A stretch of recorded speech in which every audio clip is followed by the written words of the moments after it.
آپ کوئی ایسے راستے کے مسافر بن جائیں جو راستہ بھی صحیح ہو اور جس راستے پر چلنے کے بعد منزل مقصود تک پہنچنا بھی آسان ہو جائے۔ میں جانتا ہوں کہ وقت بہت مختصر ہے اور اس مختصر سے وقت میں ذہن کی صفائی اور اس مختصر سے وقت میں معافی ضمیر کو پیش کرنا نہایت ہی مشکل ہے، لیکن پھر بھی میں کوشش کروں گا کہ آج جو عنوان ہے اس عنوان سے متعلق کچھ ضروری باتیں آپ کی سماعتوں کے حوالے کر دوں، لیکن میں چاہوں گا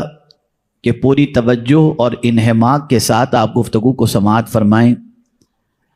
اس لیے کہ عمومی طور پر دینی محفلوں میں شیطان توجہ کو بانٹنا چاہتا ہے کہ آپ کی توجہ ہٹ جائے، آپ ادھر ادھر دیکھنے میں لگ جائیں، کوئی آنے جانے والا پریشان کرے اور بات باؤنسر ہو جائے تاکہ آنے کا مقصد ختم ہو جائے۔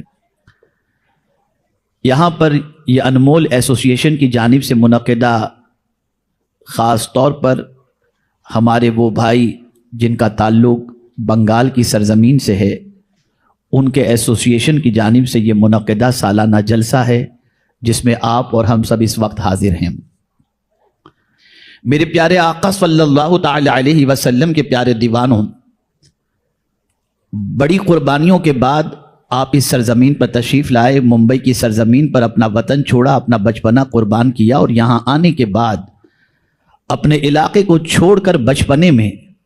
اس شہر میں آپ نے کسی مقصد کے تحت قدم رکھا، ایک بڑا سفر کر کے آپ نے اپنا بچپنا قربان کر کے اس زمین پر آپ تشریف لائے۔ آپ نے مزدوری سے آغاز کیا ہوگا، سلائی سے آغاز کیا ہوگا، ایمبرائڈری سے آغاز کیا ہوگا، بہت سارے چھوٹے چھوٹے کام سے آپ نے آغاز کیا ہوگا، اور پھر جا کر کے آپ میں سے بہت سارے ساتھی ایسے ہوں گے جو آج ترقی کی منزل پر پہنچ گئے۔ کل تک جو یہ تصور کرتے تھے کہ ایک چھوٹے سے جھونپڑے میں رہنا ہمارے لیے مشکل ہے، لیکن آج اللہ عز و جل نے انہیں نواز دیا، اور اس کے بعد وہ اپنی ترقی کی راہوں پر چلتے ہوئے اچھے مکانات میں بھی رہ رہے ہیں، اچھے فلیٹ میں بھی رہ رہے ہیں، اچھا سفر بھی کر رہے ہیں، اور اچھی گاڑیوں کا استعمال بھی کر رہے ہیں۔ یہ کون لوگ کامیاب ہوئے؟ وہ لوگ کامیاب ہوئے جنہوں نے اپنا شہر اپنا علاقہ چھوڑ کر ممبئی کسی مقصد کے تحت آئے، اور وہ مقصد تھا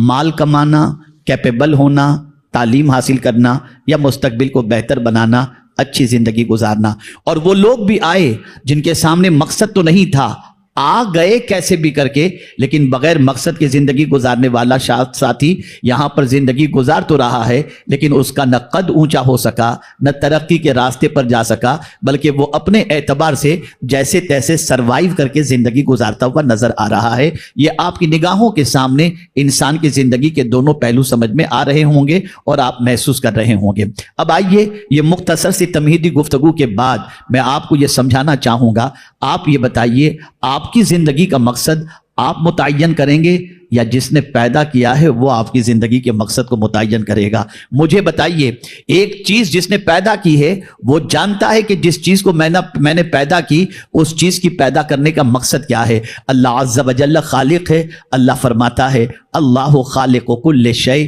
ہر چیز کا پیدا کرنے والا اللہ ہے، ہر چیز کو اللہ نے پیدا کیا، کوئی چیز ایسی نہیں جس کا خالق اللہ نہ ہو، ہر چیز کا خالق اللہ ہی ہے۔ پیدا کرنے والا اچھی طریقے سے جانتا ہے کہ جو چیز میں پیدا کر رہا ہوں اس چیز کا مقصد کیا ہے، اس چیز کا پرپس کیا ہے۔ میرے پیارے آقا صلی اللہ علیہ وسلم کے پیارے دیوانوں، اس نے کیسے پیدا کیا وہ بھی اس نے بتایا، کس سے پیدا کیا وہ بھی بتا دیا۔ خلقکم من تراب، ہم نے تم کو مٹی سے پیدا کیا۔ اللہ نے یہ بھی بتا دیا کہاں سے پیدا کیا، مٹی کے ذریعے پیدا کیا، ماں باپ کے ملن کے بعد پیدا کیا، اور اس کے بعد ایک پانی کے قطرے کے ذریعے اللہ عز و جل نے انسان کی مصوری فرمائی، اور انسان کو پروردگار جل جلالہ نے ماں کے شکم کے اندر، ماں کی بچہ دانی کے اندر اس بچے کی پوری شکل بنائی، اور پروردگار جل جلالہ نے اس کی تخلیق فرمائی۔ آپ اندازہ لگائیں اتنا زیادہ اس کے لیے پروسیجر ہے کہ ایک ایسی جگہ پر ایک انسان کو تیار کیا جا رہا ہے جس جگہ کی سائز اگر دیکھی جائے اور اس کے بارے میں غور کیا جائے تو بڑی معمولی جگہ نظر آئے گی، لیکن اس کے باوجود وہاں پر اس انسان کو تیار کرنے میں، آنکھ بنانے میں، کان بنانے میں، ناک بنانے میں، ہاتھ بنانے میں، پیر بنانے میں اس کریم کی عظمتوں پر قربان جائیے کہ وہ کس طریقے سے ایک پانی کے اندر، آپ ذرا دیکھیں، کسی آرٹسٹ سے کہہ دیجئے کہ ذرا پانی میں تصویر بنا کر کے بتا دو، دریا میں تصویر بنا کر کے بتا دو، دنیا کا کوئی انسان پانی میں تصویر نہیں بنا سکے گا۔ اے میرے رب تیری عظمتوں پر قربان کہ ایک پانی کے ذریعے پورا انسان تیار کر رہا ہے۔ آپ اندازہ تو لگائیے، آنکھیں بھی بن رہی ہیں، کان بھی بن رہا ہے، دل بھی بن رہا ہے، وجود انسانی تیار ہو رہا ہے۔ کون ہے یہ پیدا کرنے والا اور یہ بنانے والا؟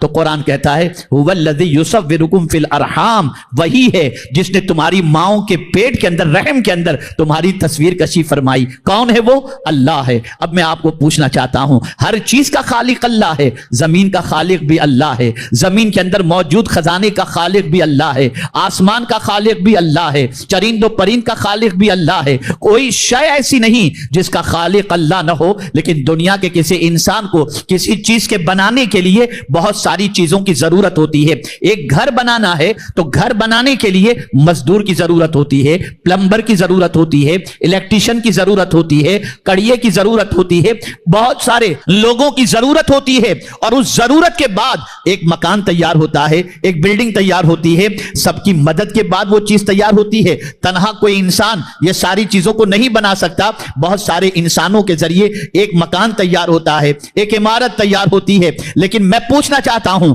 اللہ نے آسمان بنائے، 7 آسمان بنائے، ذرا اللہ سے پوچھو مولا تو نے اکیلے نے بنایا یا کوئی اور بھی تھا؟ تو رب ارشاد فرمائے گا مجھے بنانے میں کسی کے احتیاج کی ضرورت نہیں ہوتی۔ میری شان تو یہ ہے کہ نہ میں مٹیریل کا محتاج ہوں نہ کسی اور کا محتاج ہوں، میں تو کہہ دوں کن ہو جا تو وہ چیز وجود میں آ جایا کرتی ہے۔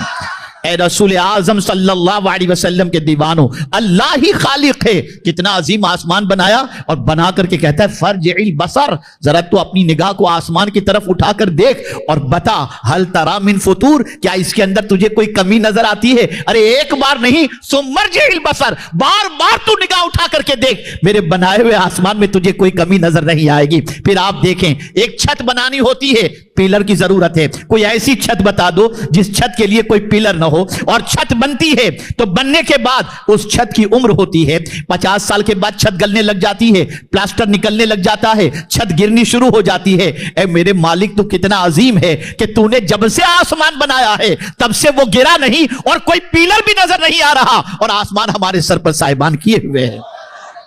آپ ذرا سوچو، میں اگر تخلیق خدا کے حوالے سے مختلف چیزوں کا ذکر کرنے لگوں تو گھنٹوں اس میں گزر جائیں گے ایک ایک چیز کے بارے میں، لیکن تھوڑا سا یہ چاہوں گا کہ کسی چیز کے بنانے کے اندر اللہ کسی کا محتاج نہیں، بلکہ قرآن کہتا ہے اذا اراد شیئا ان یقول له کن فیکون، اللہ جب کسی چیز کا ارادہ فرماتا ہے تو کہتا ہے کن، ہو جا، وہ چیز ہو جاتی ہے۔ اللہ کسی چیز کے بنانے میں کسی کا محتاج نہیں۔ لیکن میرے پیارے آقا صلی اللہ علیہ وسلم کے پیارے دیوانوں، ہم جب نکلتے ہیں، گارڈن کی طرف جاتے ہیں، خوبصورت شہروں کی طرف جاتے ہیں، تو جانے کے بعد اسے دیکھ کر کہتے ہیں یہ کتنا خوبصورت ہے۔ میں ابھی آج صبح کی بات میں آپ کو بتاؤں، میں فلائٹ سے آ رہا تھا، کل کی بات بتاؤں، کل میں فلائٹ سے آ رہا تھا تو ایک ٹائم پر مغرب کے قریب میری فلائٹ تھی، تو